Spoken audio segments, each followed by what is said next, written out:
Good evening and welcome to the 2020 Mental Health Association of Michigan's virtual tribute celebration pre-show. Wow, that was a lot. Thanks for tuning in early. My name is RJ Cash and I will be your host this evening. We're so excited about this event and we're thrilled that you're taking time out of your busy lives to join us. We promise that you'll be entertained too, just not by anything I do. We've got music performances by Michigan musician and singer-songwriter Taylor. This short video clip, Clifford Beers in his own words, an interview with a family who has lived experience with mental health. And best of all, we'll be honoring two people that have made monumental contributions in the mental health arena.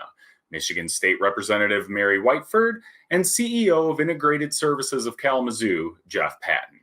So sit back, relax, and enjoy the pre-show before we get into tonight's festivities. If you feel led, you're always welcome to donate to MHAM's work with the link below.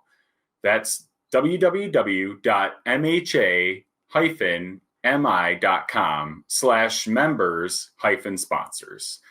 We would like to thank our sponsors for tonight, Synovian and Takeda Pharmaceuticals and Hope Network. We appreciate your support of our event and mission. If you're not familiar with MHAM's mission statement, well, here it is. The association's mission is to improve care and treatment of mental illness, promote positive mental health, and prevent the onset of mental disorders. We do this through policy analysis and advocacy with government, primarily at the state government level in Lansing. MHAM has been around since 1936, which by my calculations is over 500 years old. Throughout our program tonight, you're welcome to post in the chat function of our online platform. We would love to hear where you're from and why you decided to join us tonight. If you found us by the MHAM Facebook event, please check into the event to let others know you're participating. If you are using any other socials tonight, we encourage you to use the hashtag #MIMentalHealth and hashtag #MentalHealthMatters. Let's start with a little trivia, shall we? Have you ever wondered about the story of the Mental Health America Bell? The Mental Health Bell is actually a symbol of hope. During the early days of mental health treatment, asylums often restrained people who had mental illnesses with iron chains and shackles around their ankles and wrists. With better understanding and treatments, this cruel practice eventually stopped. In the early 1950s, Mental Health America issued a call to asylums across the country for their discarded chains and shackles. On April 13, 1953, at the McShane Bell Foundry in Baltimore, Maryland, Mental Health America melted down these inhumane bindings and recast them into a sign of hope, the Mental Health Bell. The inscription on the Mental Health Bell reads, "Cast from shackles which bound them, this bell shall ring out hope for the mentally ill and victory over mental illness." Bonus round! In 1953, who poured the metal made from the chains that used to restrain people with a mental illness diagnosis? Anything? The answer? Maryland Governor Theodore McKeldin and Mrs. A. Felix DuPont. Now, the symbol of Mental Health America, the 300-pound bell serves as a powerful reminder that the invisible chains of misunderstanding and discrimination continue to bind people with mental illnesses. Today, the Mental Health Bell rings out hope for improving mental health and achieving victory over mental illnesses. Over the years, national mental health leaders and other prominent individuals have rung the bell to mark the continued progress in the fight for victory over mental illnesses.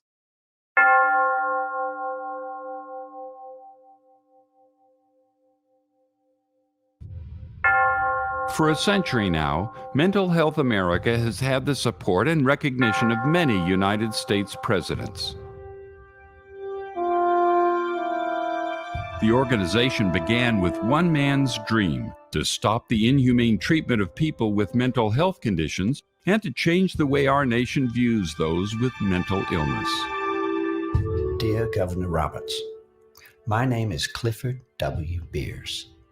As I write this letter, I am currently a resident at the institution that you know as the Connecticut State Hospital. Few, if any, prisons in this country provide worse conditions than in these institutions. I know, because I have purposely found my way into such areas of several mental institutions with a firm resolve to inspect and experience personally every type of ward, good and bad. I do this because Clifford Beers talked about changing the system. He promised he was going to do that. And he has done that literally generation after generation. Because in the first iteration, it was to reform the insides of state hospitals. The second iteration was to develop child guidance centers. The third iteration was to develop community programs.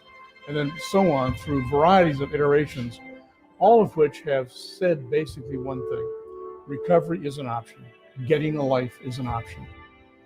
Therefore, I have devoted the next few years of my life to correcting abuses now in existence in every mental health institution in this country.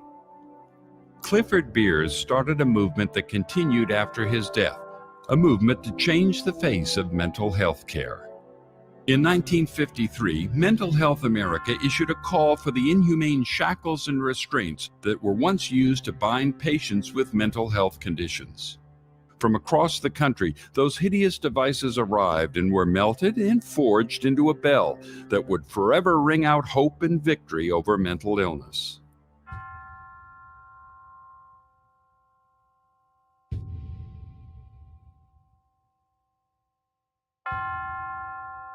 How's that for a mental health history lesson?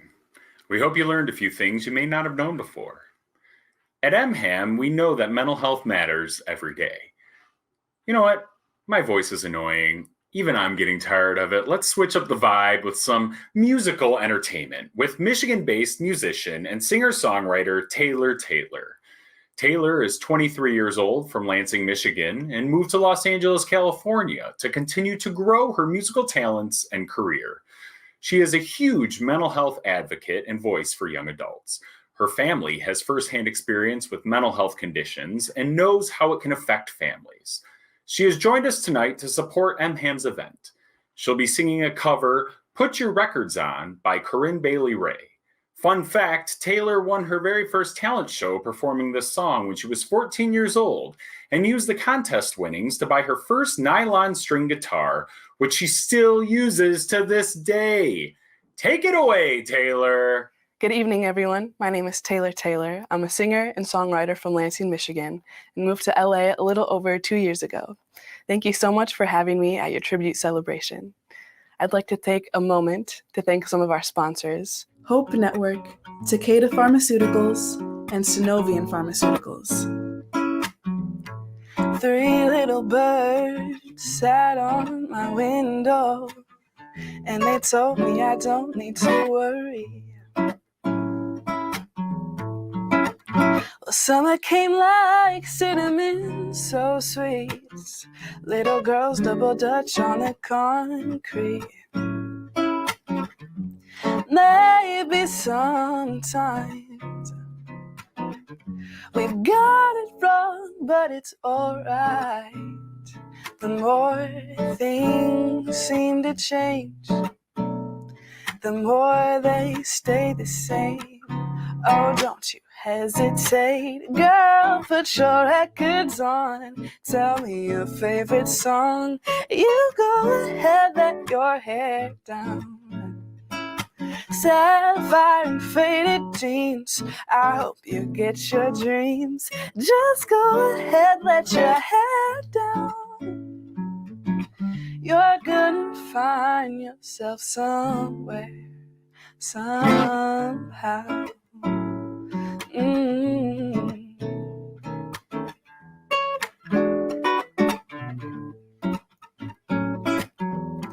Blue as the sky, sunburnt and lonely, sipping tea at the bar by the roadside. Just relax, don't you let those other boys fool you. You gotta love that afro hairdo. Maybe sometimes we feel afraid, but it's alright. The more things seem to change, the more they stay the same. Oh, don't you think it's strange. Girl, put your records on and tell me your favorite song. You go ahead, let your hair down. Sapphire faded jeans, I hope you get your dreams. Just go ahead, let your hair down. You're gonna find yourself somewhere, somehow.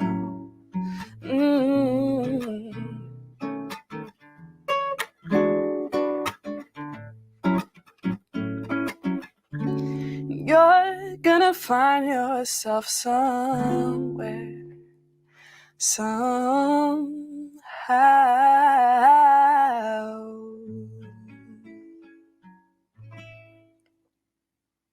Welcome back, and thank you, Taylor. Taylor is going to perform for us again at the end of our event, an original song you won't want to miss. You can find more about Taylor at www.taylortaylormusic.com. We hope you've enjoyed the pre-show so far. And again, if you feel led, you can always donate at www.mha-mi.com/members-sponsors. Up next, we'd like to give you a snippet of a day in the life of Clifford Beers, who's the founder of the mental hygiene movement that began in the early 1900s with Beers' book.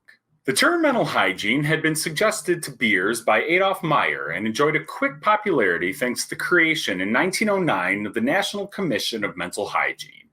The mental hygiene movement, in its origins and reflecting Beers' experience in mental hospitals, was primarily and basically concerned with the improvement of the care of people with mental disorders. In Beers' own words, when the National Committee was organized in 1909, its chief concern was to humanize the care of the insane, to eradicate the abuses, brutalities, and neglect from which the mentally sick have traditionally suffered. So what does the mental hygiene movement have to do with mental health treatment today? Well, a few things. For one, the movement was focused on improving care and treatment of individuals with mental health conditions. Two, the efforts to improve mental hygiene created a community movement. Beers' book brought to the attention of the nation the deplorable conditions that persons with mental illnesses experienced in state psychiatric hospitals, asylums, or sanatoriums. For those of you who are familiar with the community mental health system in Michigan, do you know why we have a community mental health system? Answer: the movement toward treatment of severe psychiatric conditions in the community began when President John F. Kennedy signed the Community Mental Health and Mental Retardation Centers Act into law on October 31st, 1963. Here's an excerpt of what President Kennedy said about the new approach. I am proposing a new approach to mental illness and mental retardation. This approach is designed in large measure to use federal resources to stimulate state, local, and private action. When carried out, reliance on the cold mercy of custodial isolation will be supplanted by the open warmth of community concern and capability. Emphasis on prevention, treatment, and rehabilitation will be substituted for a desultory interest in confining patients in an institution to wither away. This law led to the establishment of comprehensive community mental health centers throughout the country. It helped people with mental illnesses who were warehoused in hospitals and institutions move back into their communities. With the invention of the first antipsychotic known as Thorazine by the French in 1952, it became possible to consider moving individuals who had been languishing in institutions back to their communities. The concept of community treatment, as opposed to placing individuals with mental health conditions in large psychiatric institutions, was developed partly as a consequence of the mental hygiene movement. Unfortunately, despite efforts to provide treatment to individuals with mental illness, conditions at state psychiatric hospitals did not improve for decades. Given that there were no medications to treat severe forms of mental illness until the 1950s, the ability to provide effective treatment was limited. Did you know that certain methods of providing psychiatric treatment were harmful to patients? Psychosurgery is perhaps the oldest known form of treatment for disorders of the brain. Ancient peoples used trephination of the human skull, which meant creating a hole in the head to let out the spirits causing the distress. In the 20th century, the most well-known treatment was the prefrontal lobotomy, which became a preferred method of treatment by Dr. Walter Freeman. However, what many people do not know is that the lobotomy, which had been known as a leucotomy, was developed by a Portuguese neurologist, Egas Moniz, in the 1930s. Moniz won the Nobel Prize for the treatment in 1949. The good news is that mental health treatment has evolved over the past 110 years since Beers wrote his book. We'd like to give another shout out to our sponsors tonight, Sunovion Pharmaceuticals, Takeda Pharmaceuticals, and Hope Network. Thanks for joining us for our pre-show. Our main event will start momentarily. See you soon.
Welcome to the 2020 Mental Health Association in Michigan virtual tribute celebration.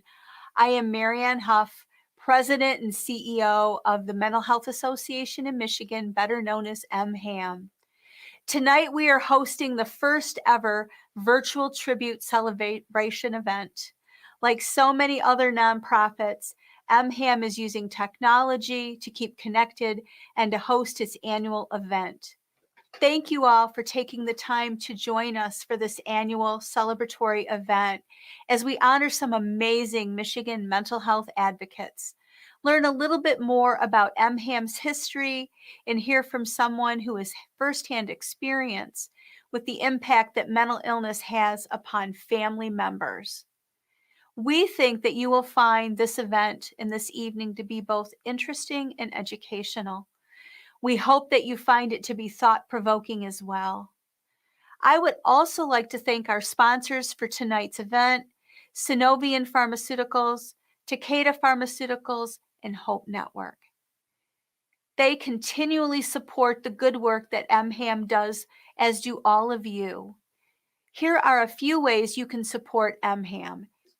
If you are on Facebook, please be sure to check in to our event and use the hashtags #MyMentalHealth, MIMENTALHEALTH,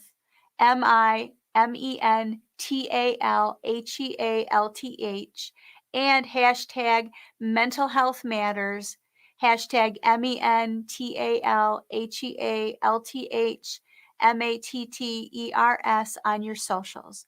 You can also donate online during tonight's program or anytime at the link on your screen, www.mha-mi.com/members-sponsors. Please know how much we greatly appreciate your support. We are grateful for your generosity of our sponsors, our members, and our donors and funders, such as the Flynn Foundation, the Gerstacker Foundation, the Moore Foundation, and the United Way. Thank you. 2020 may go down in history as being one of the most difficult years that our country, state, and our world has ever experienced, particularly in modern history. COVID-19 has revealed the cracks in our healthcare systems. The disparities in healthcare are not unique to the pandemic and have actually existed for a long time. This time, however, the data and the statistics are coming to light because of the numbers of persons who are Black, Indigenous, or people of color who have died from or contracted COVID-19, and this cannot be ignored. The long-term mental health consequences of COVID-19 are unknown. The work for MHAM and other advocates has just begun as we reimagine a behavioral health care system in Michigan that is fair, equitable, and that provides effective mental health services to all citizens in our state. This is the work of the Mental Health Association in Michigan. If you joined us for our pre-show, you learned a little bit about Clifford Beers and the origination of the mental hygiene movement in the United States at the turn of the 20th century. Beers was born in New Haven, Connecticut in 1876. He was one of 5 children, all of whom would suffer from psychological distress, all of whom would spend time in mental institutions, including Clifford himself. He graduated from the Sheffield Scientific School at Yale. He also started the Clifford Beers Clinic in New Haven, Connecticut in 1913, the first outpatient mental health clinic in the United States. Beers became honorary president of the World Federation for Mental Health and was a leader in the field until his retirement in 1939. He died in Providence, Rhode Island on July 9th, 1943. In a moment, we're going to dive more into the experiences of Clifford Beers with this short video that is performed by RJ Cash. RJ wrote the script that is completely written in Beers' own words. RJ's an actor from Southeast Michigan who has performed at Planet Ant Theater in Hamtramck, Go Comedy in Ferndale, Pointless Improv in Ann Arbor, and was the recipient of a Wild Award in 2013 for his performance of Champions at Planet Ant Theater. He's also performed in shows such as Rocky Horror Picture Show at the Ringwald Theater, the Detroit Musical, and Grease at the Planet Ant Theater. And he teaches improvisational comedy to any willing student.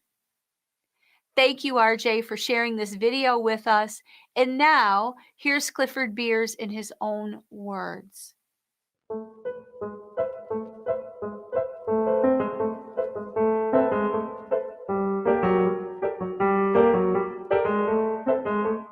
The conditions that existed in psychiatric hospitals at the turn of the 20th century can only be described as barbaric. Lacking effective treatment for mental disorders, an individual in an asylum might be subjected to any number of treatments, including bloodletting and purgatives. Children were put in straitjackets and tied to radiators. Adults were left naked and chained to the walls. The conditions inside most of the state-operated asylums or private sanatoriums were deplorable. Given that there were no civil commitment laws in most of the states, an individual could be locked up in an institution for an undetermined length of time.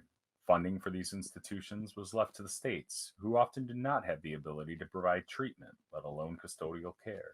The mentally ill were called lunatics, and often placed with the elderly and with those who suffered with paresis or syphilis.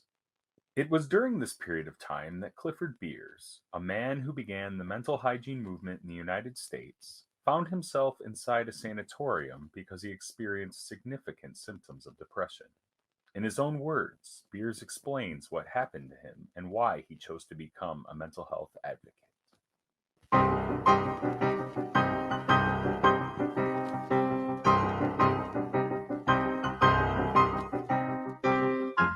The event was the illness of an older brother, who late in June 1894 was stricken with what was thought to be epilepsy. On July 4th, 1900, he died after a 6 years illness. The doctors finally decided that a tumor at the base of the brain had caused his malady and his death. Now, if a brother who had enjoyed perfect health all his life could be stricken with epilepsy, what was to prevent my being similarly afflicted? This was the thought that soon got possession of my mind. Doomed to what I then thought was a living death, I thought of epilepsy. I dreamed epilepsy, until thousands of times during the 6 years that this disquieting idea persisted, my overwrought imagination seemed to drag me to the very verge of an attack.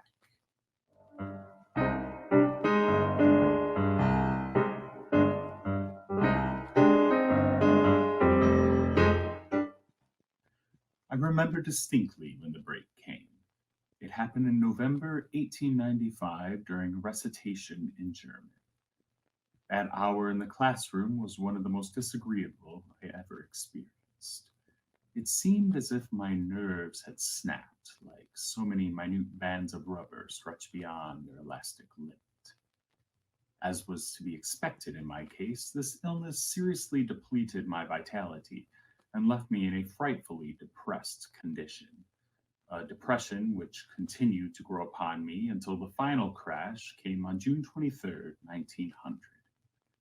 The events of that day, seemingly disastrous as then viewed, but evidently all for the best, as the issue proved, forced me along paths traveled by thousands, but comprehended by few.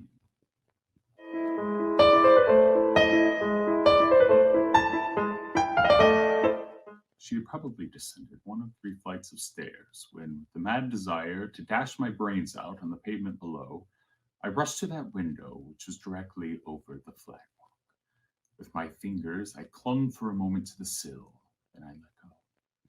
Missing the stone pavement by not more than 3 or 4 inches, I struck on comparatively soft earth. An ambulance was summoned, and I was placed in it. My mind was in a delusional state. Knowing that those who attempt suicide are usually placed under arrest, I believed myself under legal restraint.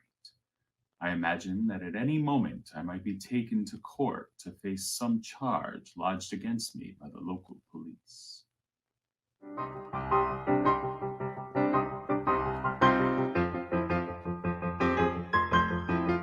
Naturally, I was suspicious of all about me and became more so each day, but not until about a month later did I refuse to recognize my relatives.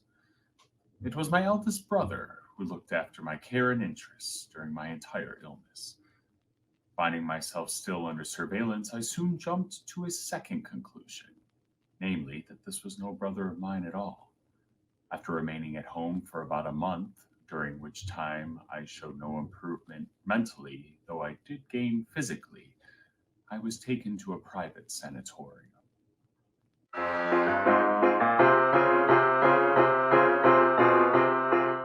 I would occasionally engage in conversation. One, a man who during his life had more than once been committed to an institution. My friend had not stopped trying to convince me that my apparent relatives were not spurious. So one day I said to him, "If my relatives still live in New Haven, their addresses must be in the latest New Haven directory." A few hours after my own private detective gave me the information I so much desired, I wrote the first letter I had written in 26 months. Though I felt reasonably confident that this message would reach my brother, I was by no means certain.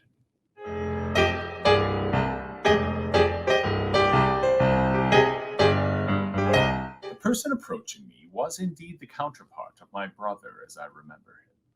The very instant I caught sight of my letter in the hands of my brother, all was changed.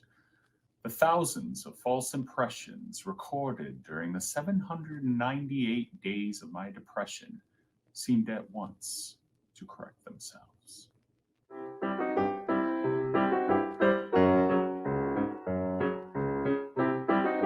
My new power to reason correctly on some subjects simply marked the transition from depression, one phase of my disorder, to elation, another phase of it. On March 12, 1903, I wrote a letter which so disturbed the governor that he immediately set about an informal investigation of some of my charges.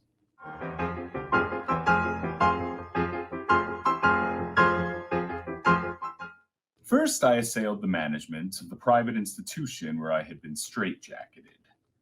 Then followed an account of the straitjacket experience, then an account of abuses at the state hospital. I described in detail the most brutal assault that fell to my lot. In summing up, I said the attendants claimed next day that I had called them certain names. Maybe I did, though I don't believe I did at all. What of it? Should a man be merely killed because he swears at attendants who swear like pirates? I have seen at least 15 men, many of them mental and physical wrecks, assaulted just as brutally as I was, and usually without a cause. I know that men's lives have been shortened by these brutal assaults, and that is only a polite way of saying that murder has been committed here.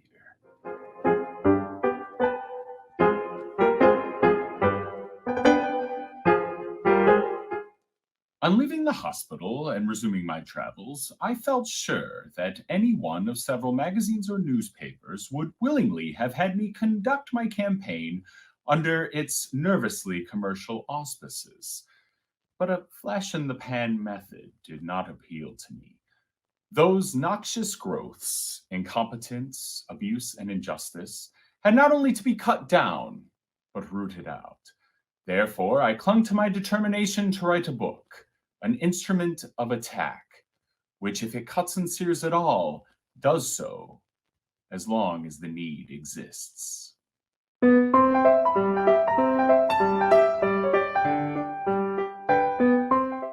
In my autobiography, A Mind That Found Itself, I make a plea for mental sufferers.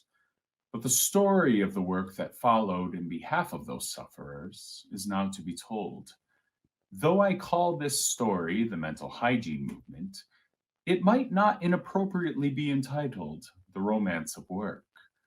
For me, at least, this work has been a romance, and not wanting in thrills and even in dramatic moments, as one difficulty after another has been overcome.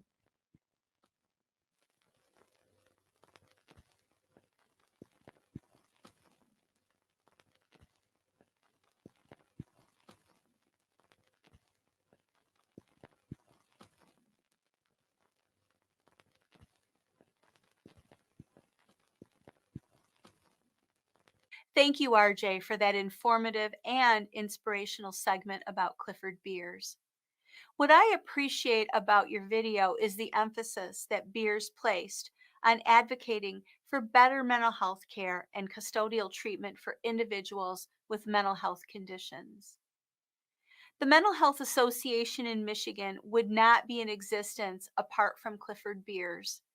When MHAM was established in 1936, we were originally known as the Michigan Society for Mental Hygiene.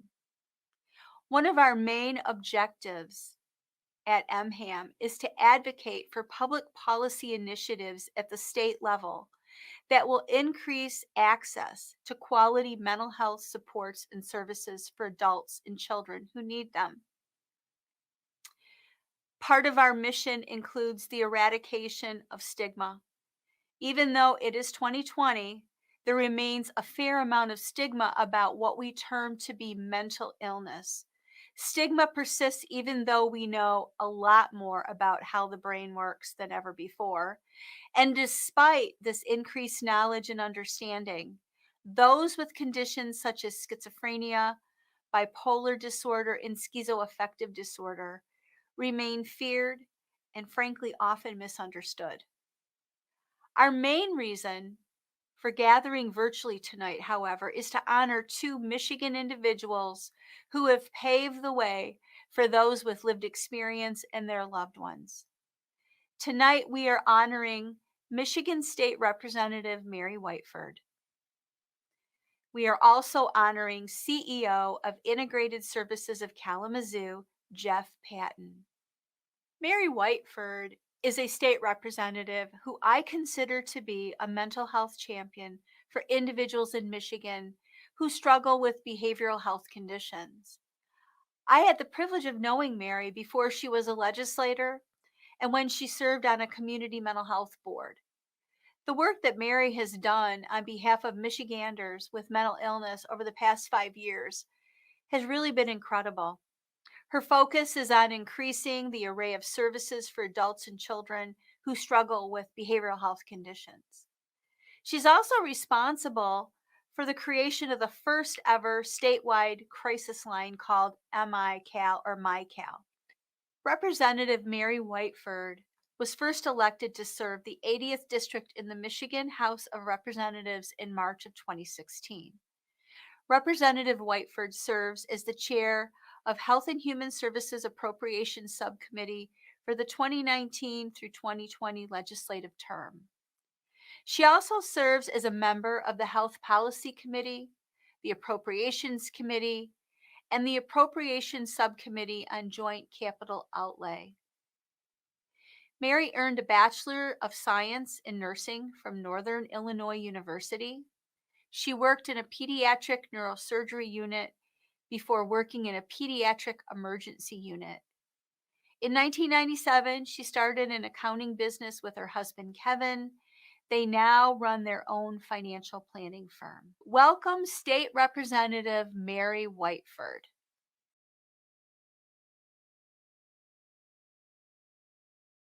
Hello, everybody.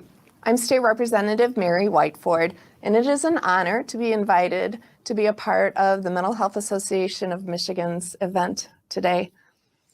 So I'm a nurse, I'm a daughter, I'm a mom. All of these things together taught me so much about how fragile people can be, but with the right supports, how they can be so successful. I'm the daughter of a mom. My mom, when she was a little girl, she was abused, and so she ended up having some real big mental health challenges when I was a child. And as a child, I didn't know better. But as I got older, I started to understand. And then I've got children who have had different challenges, from some substance abuse to depression, anxiety. And I got to feel the angst and fear and passion of being a mom and being the only person to be there for those people, for my family, for my mom.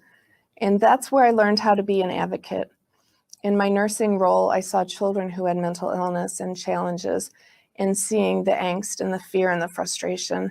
And the point is that there is so little access to care. So when you reach out for help, you don't know better. You don't know if somebody's going to be there for you or not. So that's why I've been taking on this as a huge passion. I'm so proud and honored to leave a legacy for Michigan, something I worked on from my experience in over 3 years here in Lansing, and that's the Michigan Crisis and Access Line. It's starting to be rolled out in the beginning of 2021.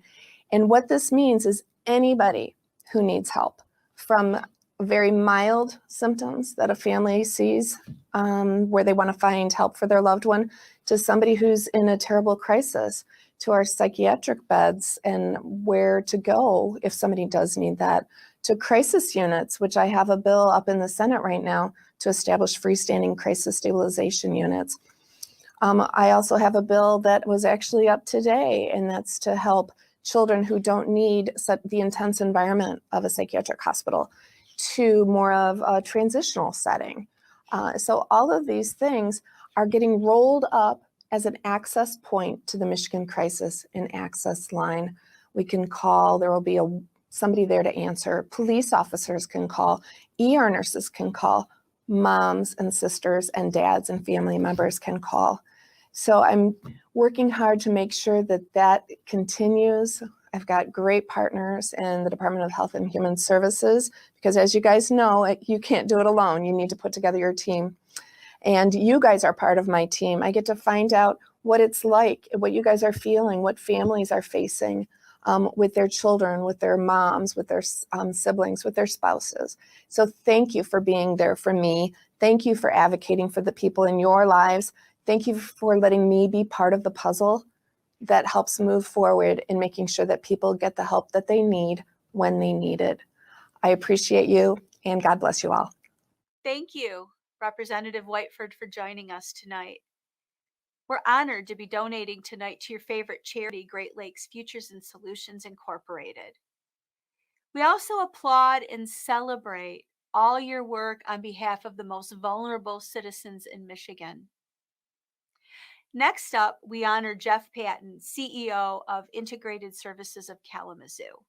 I have been privileged to know Jeff for over 10 years.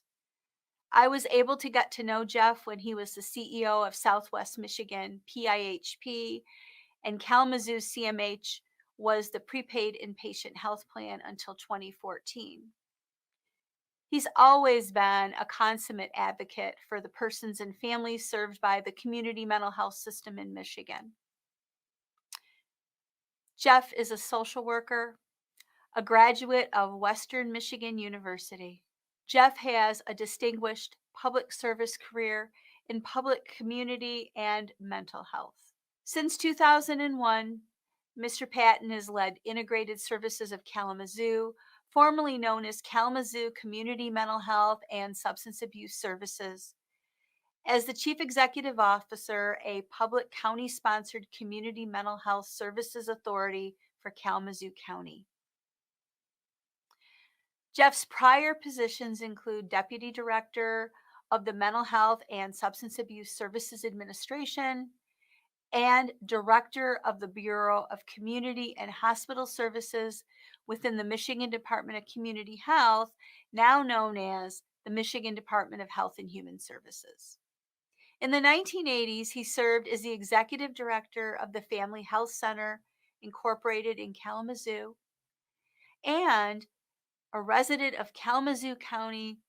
Jeff serves on various boards and in volunteer positions, including as chair of the Board of Trustees at Kalamazoo Valley Community College. His professional recognitions include Champion of Behavioral Health Care, Friend of Mental Health, National Advisory Council member for the Center for Mental Health Services, United States Department of Health and Human Services, Administrator of the Year, and Outstanding College Corporate Partnership Award. Thank you, Jeff, for being with us.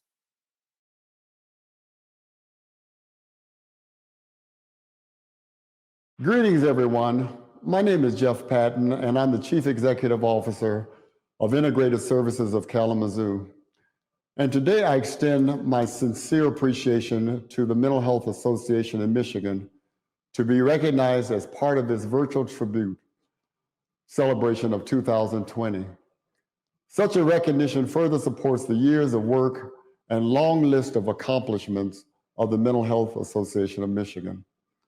I humbly consider my recognition not necessarily for the work that I do, but for our combined mission and purpose to serve people with serious mental illnesses, people with co-occurring substance use disorders, and also people with intellectual or developmental disabilities.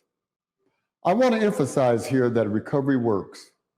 Our combined work should always recognize that people have the capability to take charge of their lives with adequate specialized mental health supports and services. I believe far too often the public mental health system attempts to improve the quality of mental health services merely by perfecting institutions rather than achieving transformational goals of recovery from a more practical approach that recognizes the realities in which people actually lead their lives. People do not and should not lead or be expected to lead their lives by the ways the mental health system is currently funded and how providers must bill for reimbursements for services. This issue must be our next challenge and priority for change in order to make meaningful progress in improving Michigan's mental health system. So thank you again for this honor, and I look forward to continuing the partnership with the Mental Health Association of Michigan. Well, we hope you're enjoying our tribute celebrations so far. And you know, we're really grateful and thankful for your donations that we see coming in. Again, if you would like to donate, please go to the link on your screen, www.mha-mi.com/members-sponsors. Next up, I will share with you a heartfelt interview with MHAM board member Elizabeth Pratt. She will share her lived experience with having a child who struggles with serious mental health concerns. In this interview, Elizabeth talks about what it's been like for her and her husband as they sought to find appropriate mental health services for their adult son.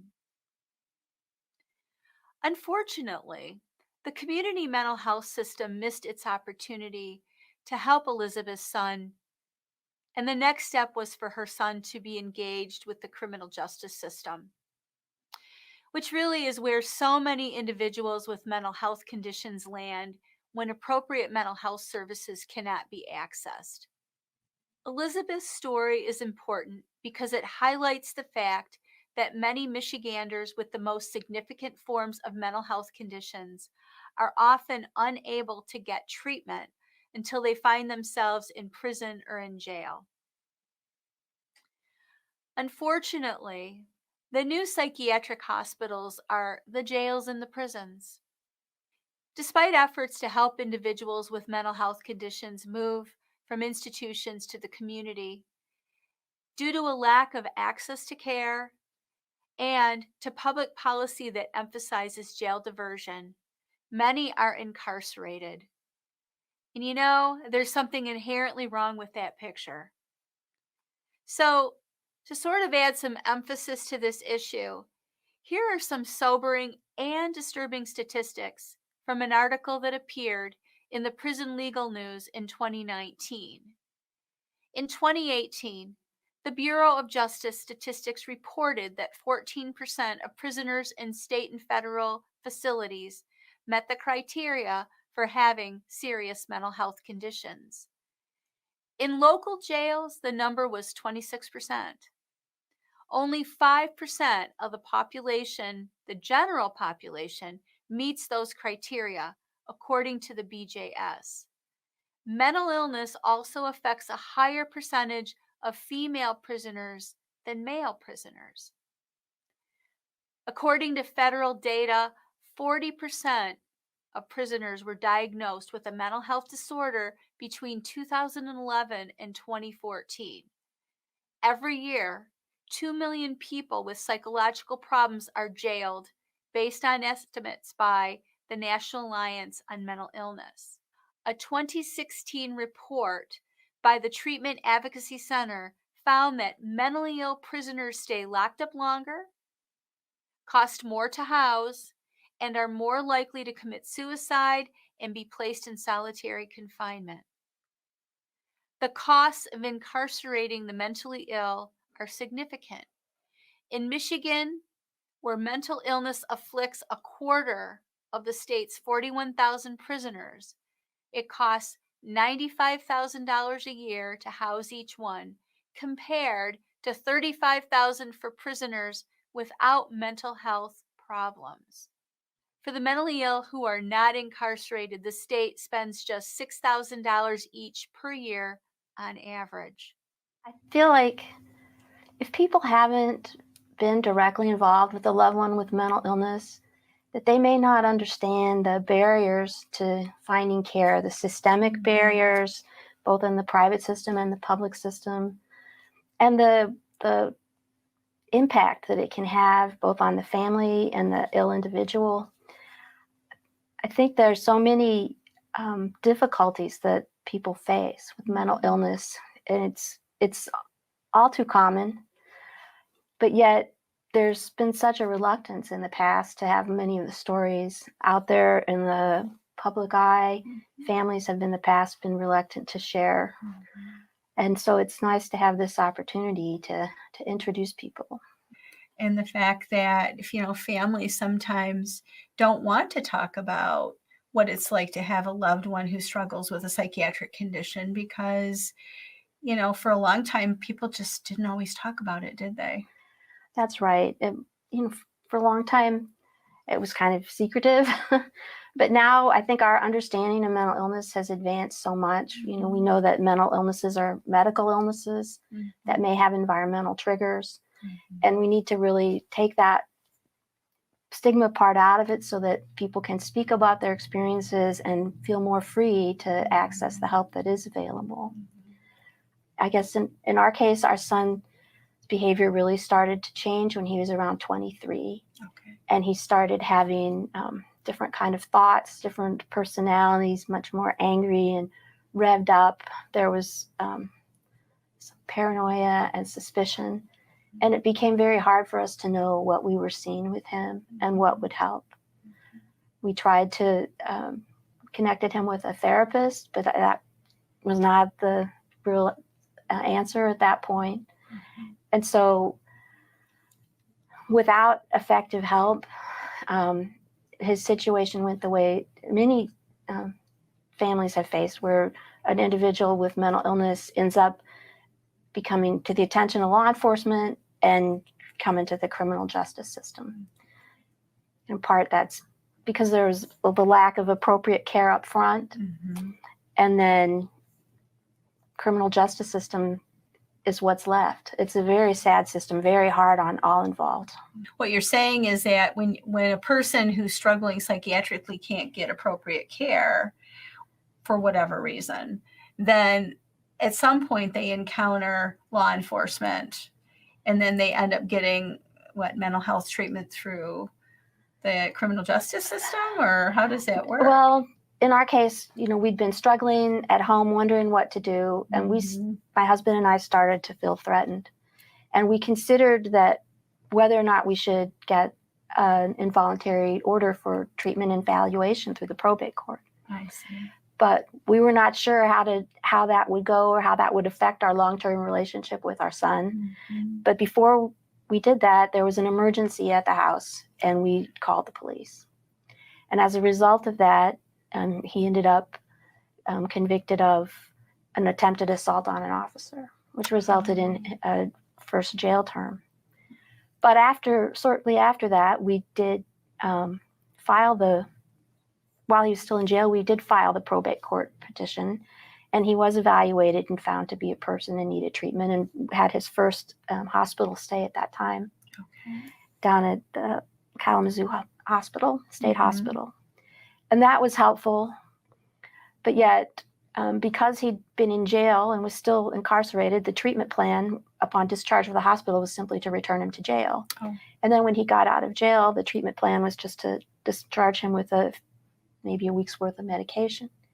And then he's back to our home. And at that time, even though he was under a probate court treatment order, the community mental health system wouldn't accept him for treatment because they didn't feel his treatment was, or his condition was severe and persistent enough to merit their attention at that point, even though the probate court order said that the treatment was to be provided by community mental health. And the private physician, the psychiatrist that Gary had seen for some, anxiety and depression type conditions as a young person, refused to see him on the grounds that he was now too ill for that practice, and that they did not have the resources in the private practice to assure the kind of treatment adherence that, because of the that there would be a better variety and available in the public system, and yet the public system wouldn't take him. It's a terrible position to be in. On the one hand, the community mental health system, which is supposed to be for those individuals with the most severe conditions, said no. And yet those who serve individuals with the mild to moderate conditions said no. In many practices at that time just had a blanket policy. They didn't accept people on mental health treatment orders. But he did find someone, but he didn't have a relationship with them like he had with this person who'd worked with him through his youth. I see. So that was, and then he was back in jail. So it was a very difficult situation. I think that the public mental health system has tools available that the private mental health system doesn't offer and aren't covered by private insurance. Things like case management, peer support, counseling, crisis stabilization, and various kinds of outreach programs that can bring mental health care to someone in their home if they do not understand their need for treatment. I think the private system is really set up right now for people who have insight into their conditions and understand what they need and have the ability to make an appointment, to keep it, to pick up their medication, to take it according to the schedule. These are all very complicated skills. And when a person is in the grip of psychosis, if they're not able to think clearly, if they're delusional and are having a hard time understanding who's on their side and who isn't, to have them be responsible for taking all this initiative into getting the help they need is really unrealistic. The family's ability to step up is limited in the case of an adult because the family member cannot order treatment or require it. We do have some better laws now regarding assisted outpatient treatment, which is something that families can access, which is an involuntary outpatient treatment. But that's, again, it's a underfunded program. And so it's hard for people to get that kind of support that works when it's not necessarily covered by their insurance policy. Had your son gotten treatment, do you think he would have ended up in jail the first time? Well, it's hard to know. I certainly wish as a family that we had tried the involuntary treatment order earlier. We were afraid that, it was something that maybe he would never forgive us or something, but that proved not to be the case. And I wish that was something we had been more confident about accessing. It's really heartbreaking to see your child become ill like that and not know what to do or how to help.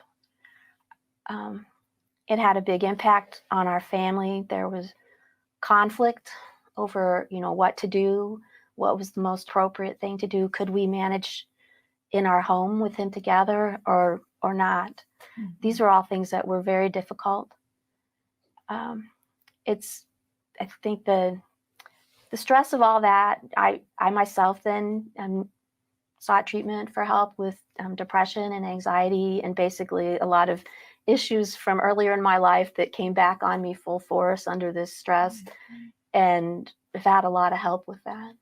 Yes, I think the shock of his first arrest was just very difficult to deal with, knowing that he'd been arrested in our home, that they'd attempted to tase him, that there'd been this conflict with the officer. It was very distressing. I'm wondering too, the first time that you did call the police, were you envisioning that the police would take him to the hospital to be evaluated? Yes, I mean, that was our hope, was that someone would come and defuse the situation and that then, he would have access to care. There are now, in some cases, there are opportunities for individuals to go through mental health court. This wasn't available in our county at that time. And even that now is limited. And it's, on the one hand, I think it's wonderful that problem-solving courts can help people, guide people into treatment. but it's also very frustrating to me that you wait until after there's been some very concerning incident, which, there's perhaps, potential crime or some kind of big problem. And then the help comes through the criminal justice system, while the mental health system, both the public and the private system, have not been able to adequately step up, which is so distressing when now we know that there are things that can be done. There are ways to, reach out, help motivate people into care, and to provide services that will really help. Sure. Well, the thing that really concerns me the most is this huge overrepresentation of people with severe mental illness in prison and jail.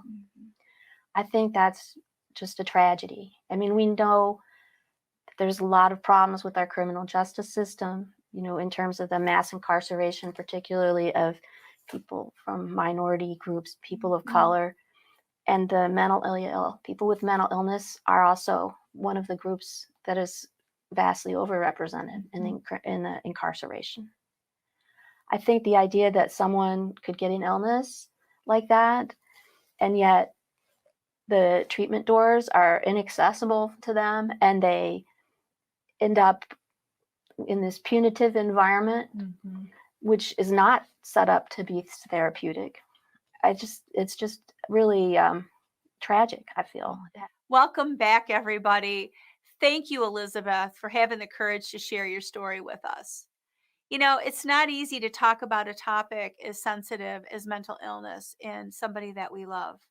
Unfortunately, even though it's 2020, talking about mental health is still somewhat of a taboo topic. Stigma that surrounds behavioral health conditions continues to negatively impact individuals who need treatment in a variety of ways, and actually is a barrier to treatment. There's certainly a need to advocate for better alternatives to treatment for individuals that is not about sending them to jail, sending them to prison, or homelessness. It's really an important conversation for us to be having, particularly as we look at the impact that the pandemic has had upon the collective mental health of all Michiganders. Also, the impact it's had on those with mental health conditions that are in the jails and in the prisons. I really want to thank everybody for joining us this evening. And on behalf of the MHAM Board of Directors and staff, we'd really like to thank tonight's sponsors again, because, without the sponsors and you, this really wouldn't be possible. So thank you to Synovian Pharmaceuticals, thank you to Takeda Pharmaceuticals, and thank you to Hope Network. Congratulations again to our honorees, Michigan State Representative Mary Whiteford, thank you, Mary, and CEO of Integrated Services of Kalamazoo, Jeff Patton, thank you, Jeff. Both of you are incredibly deserving of this award, and we look forward to continuing our work with you. We hope you will continue the conversation about our event and about mental health. Make sure that you include this information on all your socials and include the hashtags #MIMENTALHEALTH, #MyMentalHealth, and #Mental Health Matters, or #MENTALHEALTHMATTERS. Thank you. And you can still donate online or anytime at the link on your screen, www.mha-mi.com/members-sponsors. We also really want to thank you for your donations. Thank you for your membership. We're going to end our event now with Michigan musician and singer-songwriter Taylor Taylor, as she brings us one of her original songs, All Right. A line from her song is, "It's all right, whatever you're feeling at this time." And this is so true, especially right now. All of us, we're all dealing with many different things right now, many experiences, personal, political, environmental. We want you to remember that it's okay to feel what you're feeling. And we hope you call on us if you need mental health resources. Because you know what? We're here to advocate for you and your family and those you love and care for. Thank you again for joining us this evening, and a big thank you to the following who made this event possible. First and foremost, the MHAM Board of Directors. Andy Cash for editing the Clifford Beers video and for teaching me about video editing. RJ Cash for hosting the event. Kristen Taylor for her tireless efforts at arranging the event, writing scripts, and just doing whatever needs to be done. Steve Van Every for helping with donations and letter writing. Elizabeth Pratt for sharing her story. And we really want to thank Uno Deuce for putting it all together for us. I also want to thank Matt Hudkins for writing the checks. And a big thanks to Deb Drick and Demita Wallace. Again, I want to thank Synovian Pharmaceuticals and Takeda Pharmaceuticals for supporting this program. And also, I want to thank Hope Network for its support and for its work that it does with our people. And, again, a final thank you to Representative Mary Whiteford and to Jeff Patton and to all of you for taking the time out of your busy day to join us this evening. We really, really appreciate it. Here's a few final thoughts for everybody. Take care of yourselves. That's really, really important that you do that. It's also important for you to take care of each other. And you can't take care of each other if you don't take care of yourself first. And also, stay tuned. Thank you again.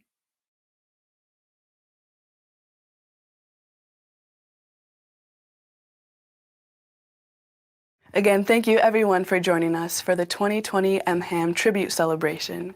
We appreciate your sponsorships, your membership, your donations, and the time you give to MHAM.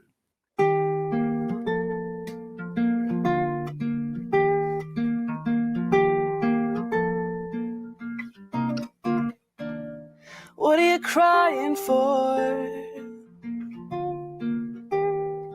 Well, think about it. Just think about it. To call up a friend or keep to yourself. Well, how long until you ask for help? For how long can time repeat itself?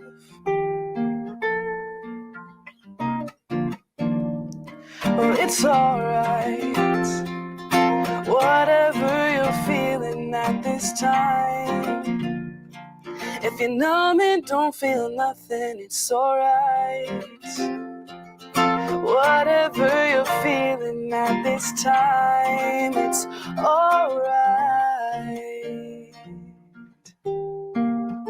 It's alright.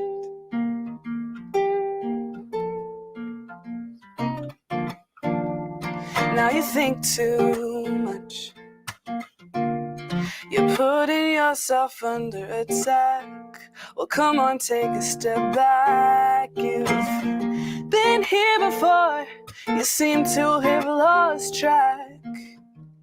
Well, you know that none of this will last. And you know that it all can change so fast. Well, it's alright. Whatever you're feeling at this time. If you're numb and don't feel nothing, it's alright.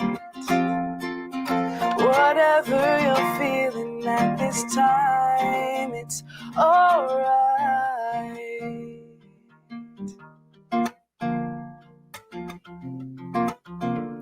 And there's no need to worry, no need to worry. You've got time. And there's no need to worry, no need to worry, no.